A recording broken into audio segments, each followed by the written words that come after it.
tempat semula ya. Dan yang dimaksud di sini adalah hujan ya. Jadi hujan ini adalah siklus airnya, perputaran dari bumi ke langit, kemudian dari langit jatuh ke bumi, berputar kembali ke langit, begitu terus menerus ya. Sehingga ini dalam redaksi Al-Quran disebut ar-raja'. Ar-raja' bermakna juga al-matar, yaitu hujan ya. Jadi dalam ilmu ilmu fisika atau apa itu ya, ilmu alam ya, IPA. Jadi air hujan itu adalah dari air laut kemudian diangkat ya ke langit dan berkumpul menjadi awan dan turun hujan dan kemudian diresap oleh bumi dan seterusnya sampai kembali lagi ke langit, turun dan begitu seterusnya ya. Li'annahu ya'udu ilal ardi minas sama. Jadi kembali ke bumi dari langit itu ya. Kemudian dzatus sada' wal ardi dzatis sada'. Di sumpah yang disampaikan Allah Ta'ala ada dua makhluk di sini, yaitu makhluk yang pertama adalah makhluk langit dan makhluk yang kedua adalah makhluk bumi. Sudah kita sampaikan bahwa setiap kali makhluk yang dijadikan sumpah oleh Allah ini mengandung kehebatan ya, mengandung kemuliaan dan mengandung sebuah penciptaan yang luar biasa yang wajib untuk kita tafakuri ya. Ada langit, ada bumi, ada matahari, bulan dan sebagainya ya. Ini makhluk-makhluk yang luar biasa yang ini menunjukkan penciptanya yang lebih dari itu ya. Wal ardi dzatis sada', dan bumi demi bumi yang memiliki tumbuh-tumbuhan. As-sad'u itu bisa bermakna asyaqqu 'anin nabati wal 'uyun wa ghairihima min kunuzil ardi. Jadi arti as-sada' awalnya adalah asyaqqu atau atasyaqquk atau al-infitar, terbelah. Maksudnya adalah bumi terbelah oleh biji-bijian, kemudian tumbuh menjadi bibit, bibit tumbuh menjadi pohon dan seterusnya itu. Bumi yang sebelumnya rata, tanah yang sebelumnya rata menjadi terbelah oleh tumbuhan yang muncul dari sana. Ada juga yang terbelah bumi itu oleh segala macam yang disimpan oleh bumi berupa kandungan, baik itu migas ya yang ada di bawah bumi, ada minyak, ada batu bara dan lain-lainnya ya. Bahkan yang dalam tafsir yang lain bisa berupa orang-orang mati ya, para jenazah yang ada di kuburan, semuanya nanti akan dibangkitkan dari tanah masing-masing, jadi menjadi terbelah. Nah, itulah yang disampaikan di dalam ayat-ayat ini ya. Allah Ta'ala menyampaikan sumpah kepada kita bahwa Allah yang menurunkan hujan, yang menumbuhkan tumbuh-tumbuhan dari bumi. Nah, kemudian jawabul qasam, jadi kalau ini dalam bahasa Arab adalah mengandung kalimat yang berisi sumpah, maka jawabnya itu ada pada ayat ke-13 ya. Innahu laqaulun fasl. Sesungguhnya Al-Qur'an itu adalah qaulun fasl, yaitu sebuah kalimat atau perkataan yang fasl. Fasl di sini adalah yufassilu bainal haq wal batil, memisahkan antara hak dan batil. Wa bainal halal wal haram, memisahkan antara yang halal dan yang haram. Bisa juga bermakna bayyinun, wadihun, haqqun dan sebagainya, yang berisi tentang masalah hal-hal yang benar ya. Al-Qur'an adalah merupakan kalamullah al-munazzal ala Rasulillah sallallahu alaihi wasallam biwasitati Jibril alaihissalam ya. Jadi Al-Quran merupakan kalamullah yang berisi dengan atau berisi kebenaran, yang itu dibawa oleh malaikat Jibril, diwahyukan kepada Rasulullah SAW, yang berisi semuanya adalah kebenaran. Secara subutnya atau dalam hal kesahihannya, Al-Quran itu adalah sabit, tidak bisa kita ragukan lagi ya, mutawatir, tawatur subut. Jadi secara kesahihan dia adalah pasti kebenarannya. Sedangkan secara dilalah, dhanniyatu dilalah, masih ada peluang untuk pemahaman-pemahaman yang berbeda antara satu mufassir dengan yang lainnya, yang beberapa kali kita lewati ya, penafsiran satu ayat antara mufassir tertentu dengan yang lainnya bisa saja berbeda. Semuanya tidak saling salah menyalahkan ya, tapi saling melengkapi antara sekian banyak tafsir itu ya. Jadi ini innahu laqaulun fasl adalah jawabul qasam, kemudian menjadi penguat ya. Jadi setelah Allah bersumpah atas nama langit, atas nama bumi, isi sumpahnya adalah Al-Quran itu merupakan kalamullah yang betul-betul atau yang benar-benar bisa membedakan antara hak dan batil, wa ma huwa bil hazl, dan itu bukanlah al-hazl bimana al-la'ib wal batil, bukan berisi senda gurau atau permainan ataupun kebatilan. Fa innahu jiddun kulluhu, semuanya berisi tentang masalah kesungguhan ya. Jadi kita tidak boleh mempermainkan Al-Quran, al-istihza ya. Jadi kita mengolok-olok atau membuat Al-Quran sebagai senda gurau, itu merupakan dosa besar ya. Jadi Al-Quran adalah merupakan mukjizat yang bisa menantang kemampuan orang-orang Arab saat itu. Mereka ahli di bidang bahasa, di bidang sastra, maka datanglah Al-Quran untuk bisa difahami oleh mereka sesuatu yang makul, yang logis, rasional, mereka bisa menerimanya, tapi tidak bisa membuat tandingannya. Itulah yang disebut dengan i'jazul Quran ya. Al-i'jaz bimana at-tahaddi.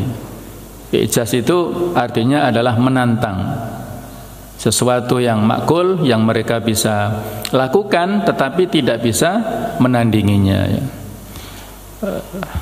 Nah, jamaah sekalian, innahu laqaulun fasl wa ma huwa bil hazl. Jadi ini merupakan tantangan ataupun jawaban yang disampaikan oleh Allah Ta'ala atas segala macam tipu daya ya, yang kemudian dijelaskan pada ayat yang sesudahnya. Innahum yakiduna kaidah.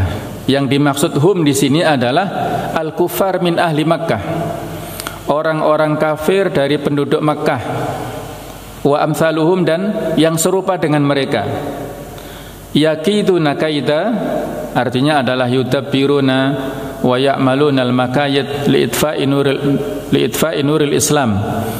Orang-orang kafir Makkah yang mereka melakukan berbagai macam perencanaan, kemudian berbagai macam aksi, tindakan, makar atau tipu daya li'itfa'i nuril Islam, untuk meredupkan cahaya Islam serta untuk membatalkan, menghalang-halangi dakwah yang disampaikan oleh Rasulullah SAW. Innahum yakiduna kaidah wa akidu kaidah, dan aku membalas tipu daya mereka. Uqabiluhum bima ya'li amrahu wa udabbiru amran khafiyan lahum. Jadi aku membalas tipu daya. Jadi yang sifat-sifat yang buruk sebenarnya tidak boleh kita nisbatkan kepada Allah ya. Makar, tipu daya.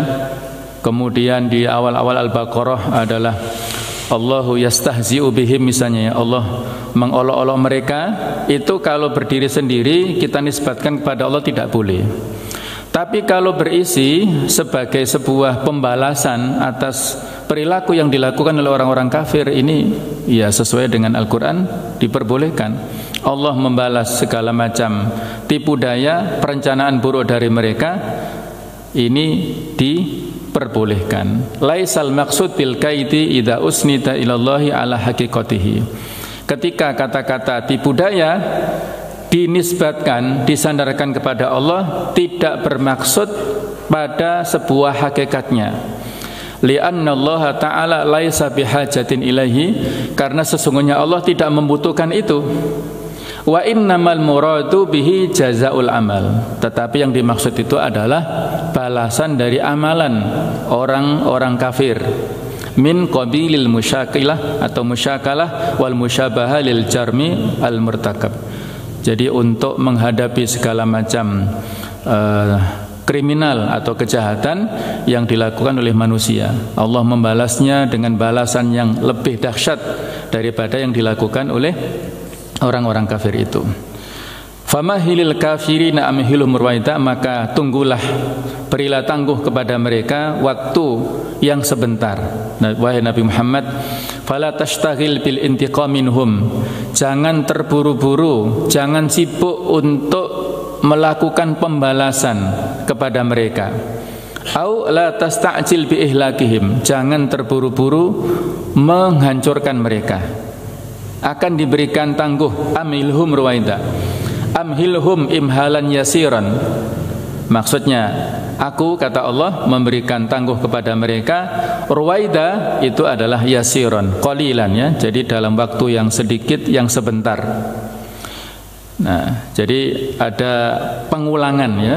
Ada mahil, famahilil kafirin sama amhilhum. Ini akar katanya sama, ya. Dan artinya juga mirip.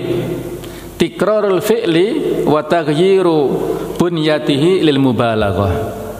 Pengulangan kata kerja, kemudian perubahan sighatnya dari mahil ke amhil, ini lil mubalaghah fil wa'id, isinya dalam rangka untuk memberikan keseriusan, kesungguhan yang maksimal dalam hal ancaman kepada orang-orang kafir itu.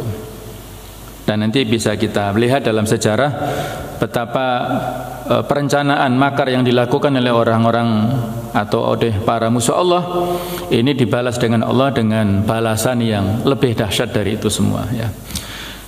Jamaah sekalian, tadi disampaikan innahu laqaulun fasl. Al-Qur'an adalah merupakan perkataan yang benar, membedakan antara hak dan batil.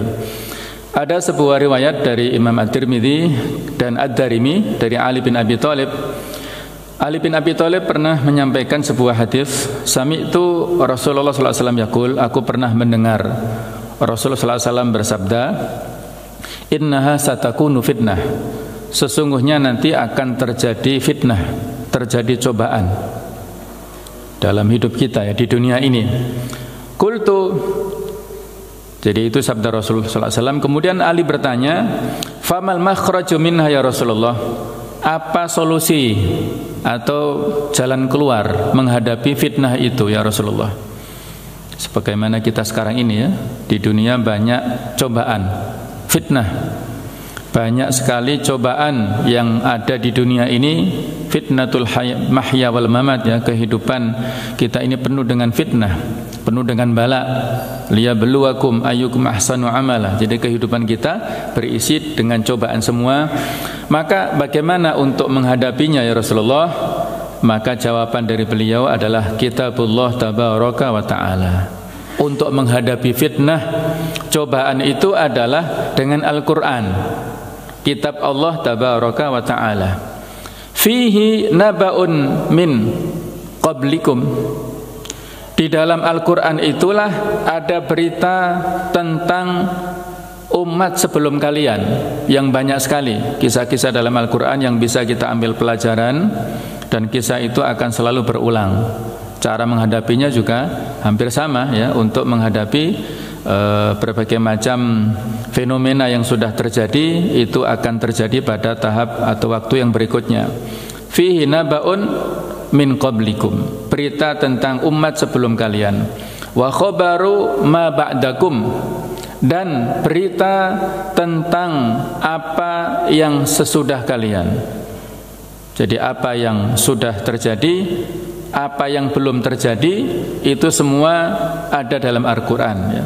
Wa hakamu ma bainakum, dan itu adalah menjadi tahkim, menjadi pemutus atau menjadi hukum atas apa yang terjadi di antara kalian. Wal faslu laisa bil hazl. Nah, jadi ini syahid atau korelasi hadis ini dengan tafsir kita, perkataan ini, wal faslu laisa bil hazl. Itu Al-Quran adalah pemisah sesuatu yang hak, yang benar, yang sungguh-sungguh, laisa bil hazl, bukan sebuah senda gurau. Man tarakahu min jabbarin qasamahullah, barang siapa yang meninggalkan Al-Quran dari sisi Allah yang maha perkasa, maka Allah akan menghancurkannya. Kalau kita bertahkim, mengambil hukum selain Al-Quran, maka Allah akan menghancurkan kita. Wa man ibtaghal huda fi ghairihi adallahullah. Barang siapa yang mengambil petunjuk, yang mencari petunjuk selain Al-Quran, maka Allah akan menyesatkannya. Wa huwa hablullahil matin. Al-Quran adalah tali Allah yang kokoh. Wa nuruhul mubin, cahayanya yang jelas. Wa huwa dzikrul hakim, dan itu adalah peringatan yang bijaksana. Wa huwa siratul mustaqim, dan itu adalah jalan yang lurus. Wa huwa alladzi la tazighu bihil ahwa, dan itulah yang mana tidak akan tersesat dengan Al-Quran segala macam keinginan-keinginan kita. Kalau keinginan kita semuanya disejajarkan dengan petunjuk Al-Quran, niscaya kita tidak akan tersesat. Wala taltabisu bihi al-alsinah, dan tidak akan bercampur, ya, tidak akan mendapatkan keraguan atau kekeliruan lisan-lisan kita apabila kita barengi atau kita ambil petunjuknya dari Al-Quranul Karim. Wala tatasya'abu min ma'ahul ara', dan tidak akan berbeda-beda bersamanya pendapat-pendapat. Fa in tanaza'tum fi syai'in faruddu ilallahi war rasul. Kalau kita berbeda pendapat, kita kembalikan kepada Al-Quran. Wala yashba'u minhul ulama, dan tidak akan merasa yashba'u, itu adalah kenyang dengannya para ulama. Maksudnya, ya, apabila para ulama, para ahli tafsir, ya, mentafsirkan Al-Quran, menjelaskan isi Al-Quran, tidak ada habis-habisnya. Semua itu akan banyak terurai hikmah-hikmah di dalamnya, ya. Wala yamalluhul atqiya, dan tidak akan jemu kepadanya para orang yang bertakwa. Wala yakhlaqu ala kafratir rad, dan tidak akan sirna, tidak akan rusak oleh banyaknya jawaban-jawaban. Wala tanqadi ajaibuhu, dan tidak akan berakhir keajaiban-keajaibannya. Huwallazi lam tantahil jinnu, itulah Al-Quran yang tidak akan selesai jin. Lamma sami'athu an qalu, pada saat para jin mendapatkan dakwah Rasulullah sallallahu alaihi wasallam, inna sami'na qur'anan ajaba yahdi ila rusydi. Surat Al-Jin yang diturunkan Allah kepada Rasulnya untuk disampaikan dakwahnya kepada Rasul sallallahu alaihi wasallam, ya, yang mana tempatnya sekarang dibuat Masjid Jin, ya, di dekat Ma'la itu di kota Mekah. Itu konon ceritanya adalah disitulah turun surat Al-Jin dan para jin mendengarkan dakwah Rasulullah sallallahu alaihi wasallam. Allahu a'lam bishawab, ya. Man alima ilmahu sabaqah, barang siapa yang mengkaji ilmunya, maka dia akan sabaqah, akan melesat, ya, akan mendahului. Wa man qala bihi sadaqa, dan barang siapa yang berkata dengannya, dia akan mendapatkan kebenaran. Wa man hakama bihi adala, barang siapa yang berhukum dengannya, dia mendapatkan keadilan. Wa man amila bihi ujira, barang siapa yang mengamalkannya, dia mendapatkan pahala. Wa man ta'a ilaihi hudiya ila siratal mustaqim, dan barang siapa yang ta'a ilaihi, mendakwahkan kepadanya, maka dia mendapatkan petunjuk kepada jalan yang lurus. Jadi inilah panjang lebar, ya, hadis ini disampaikan oleh Rasulullah SAW kepada salah seorang khalifah, yaitu Ali bin Abi Thalib, yang bisa direkam dengan baik oleh Ali bin Abi Thalib dan sampai kepada kita, ya, dibukukan oleh Imam At-Tirmidzi, ya. Sama sekalian rahimakumullah, di dalam ayat yang ke innahum yakiduna kaida, ya, jadi pada ayat yang ke-15 dan ayat 16, ya, Allah Ta'ala memberikan penjelasan kepada kita bahwa sesungguhnya orang-orang kafir pada setiap zaman, setiap waktu itu melakukan tipu daya, ya. Innal kufar zu'ama'u Makkah, kalau pada surat ini adalah ditujukan kepada orang-orang kafir Mekah, tetapi dalam hal memberikan sebuah atau mengambil sebuah kesimpulan, ya, dari ayat-ayat Al-Quran memang ada khilafiyah, tetapi yang rajih adalah al-ibratu bi umumil lafzi, ya. Pelajaran yang bisa kita ambil itu adalah dari keumuman lafadznya, bukan semata-mata dari sababun nuzulnya. Kalau Al-Quran ataupun kalau hadis adalah dari sababul wurudnya, ya. Tetapi kita bisa mengambil pelajaran dari ayat atau hadis itu dari keumuman lafadznya, ya, seperti di dalam ayat ini, innahum yakiduna kaida wa akidu kaida. Tafsir yang sebenarnya adalah orang-orang kafir, para pemimpin Mekah dan yang serupa dengan mereka yang melakukan tipu daya kepada Rasulullah SAW. Dan ini bisa kita tarik kepada apa yang terjadi pada umat-umat sebelumnya, ya. Misalnya kalau kita komparasikan dengan ayat di surat 54 surat Ali Imran, ya. Ayat yang terkenal kita baca, wa makaru wa makarallah wallahu khairul makirin, ya. Mereka membuat tipu daya atau makar, wa makarallah, dan Allah pun membuat makar, tipu daya. Wallahu khairul makirin, dan Allah adalah sebaik-baik pembuat tipu daya, makar, ya. Ayat ini sifatnya umum, ya, tetapi kalau kita lihat di dalam urutan-urutan ayatnya, mulai 52, kemudian 53, 54 ini dan 55, itu cerita tentang Isa alaihissalam. Falamma ahassa Isa minhumul kufra, dan seterusnya itu, ya. Pada saat Isa sudah mulai melihat benih-benih kekufuran, pertentangan dari kaumnya, jadi pada saat itu Nabi Isa mendapatkan semacam pengkhianatan, ya, dari orang-orang kafir. Nabi Isa difitnah di hadapan raja yang memerintahkan saat itu. Pada saat itu raja, ya, sebagaimana pada saat atau pada zaman-zaman sebelumnya, raja yang zalim, raja yang ingin dihormati, ingin disembah, ingin dituhankan. Nah, saat itulah orang-orang kafir membuat fitnah, tipu daya, kemudian memfitnah dan memojokkan Nabi Isa sebagai anak zina misalnya, ya. Orang yang mengajak kepada pertentangan kepada raja. Pokoknya mereka melakukan fitnah-fitnah, kemudian memojokkan Nabi Isa alaihissalam, yang pada puncaknya raja marah dan memerintahkan kepada anak buahnya untuk membunuh Nabi Isa alaihissalam, ya. Mereka mengepung rumahnya Nabi Isa. Jadi ceritanya mirip dengan peristiwa hijrah, ya. Mereka mengepung rumahnya Nabi Isa untuk bersama-sama membunuh Nabi Isa. Maka Allah Ta'ala membuat sebuah strategi dan makar, ya, yang itu tidak mereka ketahui sebelumnya. Jadi Allah menyamakan orang yang ada di rumah itu wajahnya mirip Nabi Isa, ya. Jadi Nabi Isa diangkat oleh Allah ke langit, ya, kemudian diselamatkan oleh Allah Ta'ala, dan pada saat mereka masuk menemukan orang yang mirip dengan Nabi Isa, maka orang ini ditangkap dan disalib, kemudian ditaruh duri di atas kepalanya, ya, dihina, ya, oleh mereka.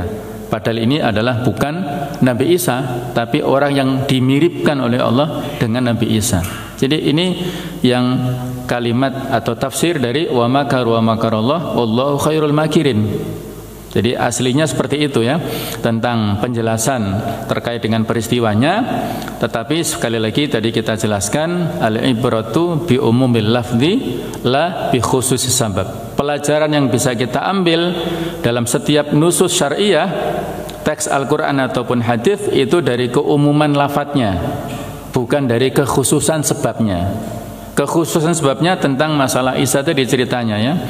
Tapi keumuman lafadznya bisa terjadi dimanapun. Seperti sekarang ini, ya, ada makar-makar dari orang-orang yang tidak suka dengan Islam, ya kita serahkan pada Allah. Allah akan menyelesaikannya dengan cara-cara yang tidak kita ketahui, ya. Dan itu terbukti dalam sejarah. Bagaimana sirah nabawiyah itu telah memberikan pelajaran banyak kepada kita. Yang paling menonjol adalah bagaimana peristiwa hijrah Nabi sallallahu alaihi wasallam, ya. Ayatnya mirip. Ada kata-kata makar juga di surat Al-Anfal ayat 30 ya. Wa id yamkuru bikal ladzina kafaru. Ingatlah ketika orang-orang kafir sedang membuat makar. Jadi mereka merencanakan di Darun Nadwah ya. Para pembesar kafir Quraisy berkumpul di tempat mungkin seperti parlemennya begitu ya. Tempat syura mereka datang untuk memusyawarahkan bagaimana mengantisipasi dakwanya Muhammad ini supaya berhenti. Liyuthbituka au yaqtuluka au yukhrijuk. Mereka melakukan musyawarah kepada Nabi Muhammad, apakah mau ditangkap, mau dibunuh ataukah diusir. Nah, itu usulan-usulannya kan. Nah, tetapi wayamkuruna wayamkurullah wallahu khairul makirin. Mereka membuat tipu daya, Allah juga membuat tipu daya. Jadi mereka pada saat itu deadlock ya. Kalau dibunuh nanti orang-orang Bani Hashim akan minta tebusan ya, akan minta kisos ya kepada kabilah yang membunuhnya. Nah, maka saat itu ada orang tua dari suku Najd yang menyamar, itu adalah konon ya, jelmaan dari iblis yang menyamar sebagai orang tua, duduk di pojok ruangan dan memberikan usulan yang akhirnya disetujui, bahwa supaya Bani Hashim tidak bisa menuntut balas kepada satu kabilah, maka sebaiknya Muhammad ini dibunuh rame-rame. Dari perwakilan seluruh kabilah, mengutus para pemuda yang gagah berani, yang kuat, gagah perkasa, membawa senjata masing-masing dan membunuh Muhammad pada waktu yang sama, sehingga Bani Hashim tidak bisa menuntut seluruh kabilah itu, kesulitan. Akhirnya itu disetujui oleh orang-orang Quraisy ya. Maka terjadilah pengepungan di rumah Nabi Muhammad saat itu, dan beliau sudah merencanakan ya. Jadi disinilah pentingnya mempertemukan antara kepercayaan atau keyakinan terhadap takdir Rabbani dengan ikhtiar insani ya. Itu ada di peristiwa hijrah ini. Mempertemukan antara takdir Allah yang pasti tidak akan menyia-nyiakan Rasulnya ya. Beliau adalah orang yang diutus oleh Allah, seorang Rasul, seorang da'i, pasti Allah tidak akan membiarkannya. Tetapi juga diimbangi dengan usaha-usaha manusiawi oleh beliau ya. Ada perencanaan yang sangat rinci pada saat itu. Ada yang bertugas untuk menggantikan posisi beliau, yaitu Ali bin Abi Thalib. Ada yang bertugas untuk mendampingi beliau, Abu Bakar. Ada yang bertugas untuk mengirimkan makanan berupa susu ya, berupa makanan ya, Asma binti Abi Bakar. Ada yang bertugas khusus memerahkan susu, yaitu budaknya Abu Bakar, Amir bin Fuhairah. Ada yang bertugas untuk mencari berita dari bagaimana konstelasi kasak kusu di Mekah disampaikan ke Rasulullah di Gua Thur, yaitu Abdullah bin Abi Bakar ya. Ini semuanya dirinci tugasnya dalam rangka untuk memuluskan rencana itu. Jadi mereka, orang-orang kafir, membuat tipu daya dan Allah membuat tipu daya. Wa yamkuruna wa yamkurullah wallahu khairul makirin. Pada saat Rasul keluar dari rumahnya itu mereka terlelap. Mereka terlelap ya, tidak nampak di penglihatan mereka ya.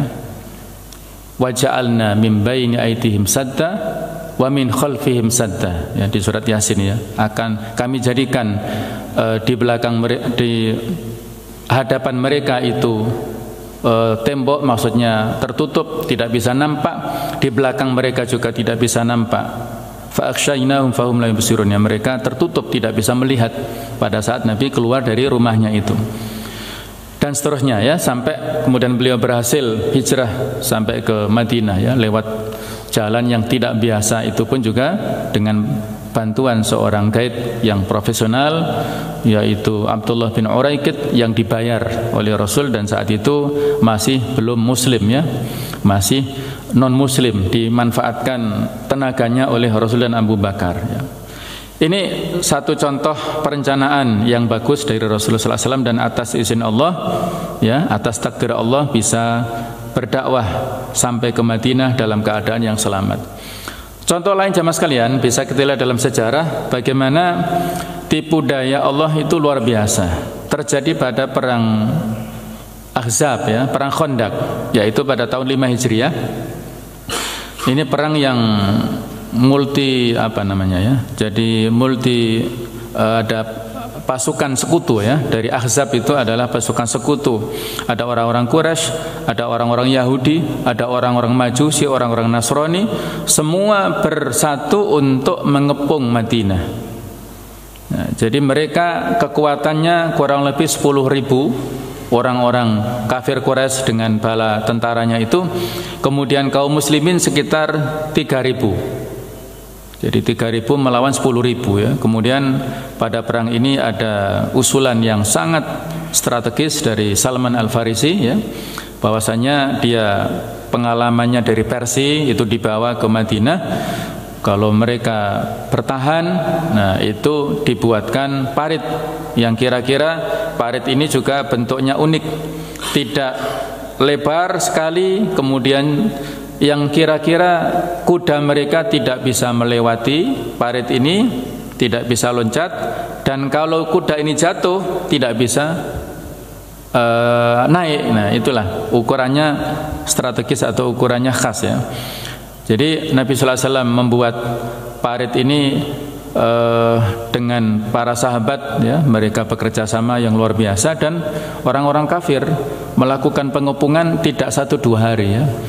Pengepungannya itu sampai hampir 1 bulan, 27 hari kurang lebih pada bulan Syawal tahun 5 Hijriah itu. Jadi saat itu terjadi ketegangan yang luar biasa ya, dan ya Rasulullah SAW saat itu juga kesulitan bagaimana cara untuk menghadapi orang kafir yang sangat banyak jumlahnya itu, dan mereka mengepung ya, kota Madinah ya. Maka saat itulah ada strategi, karena perang adalah strategi, al-harbu khid'ah. Peperangan itu adalah tipu daya. Jadi Nabi sallallahu alaihi wasallam memanfaatkan seorang mu'alaf yang bernama Nu'aim ibnu Mas'ud al-Ashja'i. Dia ini seorang mu'alaf yang masuk Islamnya itu tidak diketahui oleh orang-orang kafir. Nah, maka Rasulullah di samping sebelumnya itu mengutus Hudzaifah ibnul Yaman ya untuk menjadi mata-mata ya, apa saja yang dibicarakan oleh mereka. Nah itu secara khusus ya, ketika pada malam-malam ya seluruh sahabat dikumpulkan oleh Rasulullah SAW dan ditantang oleh Rasul, siapa yang berani menyusup ke barisan orang kafir maka dia akan mendapatkan surga ya. Para sahabat baca itu tuh menunduk semua wajahnya, tidak ada satupun yang berani, semuanya takut ya dengan perintah itu. Maka Nabi sallallahu alaihi wasallam dengan basirahnya, firasatnya, pengetahuannya menunjuk seorang sahabat yang ahli di bidang itu ya, yaitu Hudzaifah ibnul Yaman. Qum ya Hudzaifah, berdiri kamu wahai Hudzaifah. Pengakuan dari Hudzaifah begini ya, saat Nabi memerintahkan kepada kami semua untuk siapa yang mau ya, kami semua merasakan takut, menggigil, gemetar kami. Tapi ketika Rasulullah SAW memerintahkan kepadaku secara khusus, namanya disebutkan, Qum ya Hudzaifah, dan dia tidak toleh kanan, tidak toleh kiri, langsung berdiri, kata Hudzaifah itu ya, langsung tubuhku menjadi hangat. Jadi keberanian itu langsung muncul dalam dirinya, rasa takut langsung hilang. Nah itulah luar biasa, istijabah fauriyah ya. Jadi respon yang langsung atas perintah Rasulullah itu langsung kemudian bisa mengusir segala macam ketakutan. Nah itulah contoh dari Hudzaifah, langsung berdiri dan langsung mengikuti apa petunjuk dari Rasulullah SAW. Beliau langsung menyusup di sana dan langsung, jadi di sana karena malam-malam ya tidak bisa kelihatan wajahnya itu bagaimana, dia langsung menyapa, siapa kamu? Jadi sebelum ditanya dia langsung menanya yang di sampingnya dan seterusnya itu. Nah tugas Nu'aim bin Mas'ud ini melakukan namimah ya, kalau dalam bahasa kita ya, adu domba ya. Jadi dia karena tidak diketahui sebagai seorang muslim, dia mengadu domba antara kelompok orang-orang kafir itu. Dia katakan kepada orang-orang Quraisy, kalian jangan percaya dengan orang-orang Yahudi itu. Mereka sudah sepakat dengan Muhammad, ya, kalau kalian ini tidak akan dibantu nanti dalam peperangan. Jadi lebih baik kalian tinggalkan Madinah ini. Terus datang lagi ke orang-orang Yahudi. Kalian jangan percaya kepada orang-orang Quraisy. Orang-orang Quraisy itu bagaimanapun adalah keluarganya Muhammad. Kalian akan dikhianati. Nah, jadi seperti itulah kasak kusuk dari Nu'aim ibn Mas'ud ini, ya. Ya, akhirnya mereka tidak saling percaya di antara mereka, sudah krisis kepercayaan di antara mereka, dan Allah pada saat itulah menurunkan angin, ya, angin topan yang luar biasa, menghancurkan kemah-kemah mereka, menerbangkan alat-alat masak mereka, senjata mereka hilang semua, dan mereka lari tunggang langgang, ya, dari medan peperangan Khandaq atau Al-Ahzab itu. Jadi tidak perlu ada semacam pertumpahan darah. Jadi mereka langsung, ya, dari angin itu mereka sebagian mati, ya. Mereka ada yang melarikan diri, ada yang mati, dan mereka tidak meneruskan niatnya untuk berperang melawan kaum muslimin berada di Madinah. Ini satu contoh, ya, bahwasanya Allah Ta'ala memberikan pelajaran kepada mereka, wa aqidu kaidah. Jadi aku akan berikan balasan tipu daya mereka itu dengan balasan yang lebih dahsyat daripada yang dilakukan oleh orang-orang kafir itu. Maka kita pun juga demikian.